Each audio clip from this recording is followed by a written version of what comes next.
Hi అందరికీ ఈరోజు recipe వచ్చేసి కందగడ్డతో ఫ్రై ఎలా ప్రిపేర్ చేసుకుందామో చూసేసుకుందాం. ఈ సీజన్లో దొరికే ఈ వెజిటేబుల్తో మీరు కూడా ఫ్రై ప్రిపేర్ చేసి చూడండి. మీకు కూడా చాలా యమ్మీ అయినా టేస్టీ అయినా కందగడ్డ ఫ్రై అనేది ఫస్ట్ ఒక కందగడ్డ తీసుకొని మంచి వాష్ చేసుకొని పొట్టు తీసుకోండి. పొట్టు తీసుకొని చిన్న చిన్న ముక్కలుగా కట్ చేసుకొని పక్కకు పెట్టు. ఇప్పుడు ఒక బౌల్ తీసుకొని దానిలో వాటర్ వేసుకొని కొంచెం సాల్ట్ వేసుకున్న తర్వాత ఇప్పుడు ఏదైతే మనం కందగడ్డ ముక్కలు ఉన్నాయో అవి వేసుకొని పక్కకు పెట్టుకోవాలి. మనం సాల్ట్ వాటర్లో కందగడ్డ అనేది ఎందుకు పెట్టుకుంటామంటే అది అనేది కలర్ చేంజ్ కాకుండా ఉంటుంది. కలర్ చేంజ్ కాకుండా ఉండడం కోసం మనం అట్లనే ఒక కందగడ్డని 5 to 10 minutes వరకు సాల్ట్ వాటర్లో అట్లనే సోక్ చేసుకొని పెట్టుకున్న తర్వాత ఏదైతే సాల్ట్ వాటర్ ఉందో అది వంపేసిన తర్వాత ఇప్పుడు ఫ్రెష్ వాటర్తో కడుక్కొని పక్కకు పెట్టేసుకోవాలి. ఇప్పుడు ఒక కడాయి తీసుకొని కడాయి పెట్టుకొని మనం ఇప్పుడు ఫ్రై అనేది చేస్తున్నాం కాబట్టి కడాయి హీట్ అయిపోయిన తర్వాత ఫ్రైకి తగ్గట్టు మనం ఆయిల్ అనేది వేసుకోవాలి.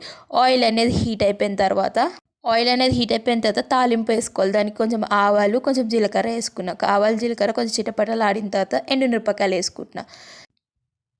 మీకు ఒకవేళ మినప్పప్పు శనగపప్పు కావాలంటే అవి కూడా వేసుకోవచ్చు. నేను ఇక్కడ వేయడం లేదు. తర్వాత నేను కొంచెం కరివేపాకు వేసుకుంటున్నా. కరివేపాకు కూడా కొంచెం మంచిగా వేగిన తర్వాత ఇప్పుడు నేను కొంచెం పసుపు వేసుకుంటున్నా. పసుపు కూడా మొత్తం కలర్ చేంజ్ అయిపోయిన తర్వాత ఏదైతే మనం సోక్ చేసుకున్న కందగడ్డ ఉంటుంది కదా, కందగడ్డ వేసేసుకొని మంచిగా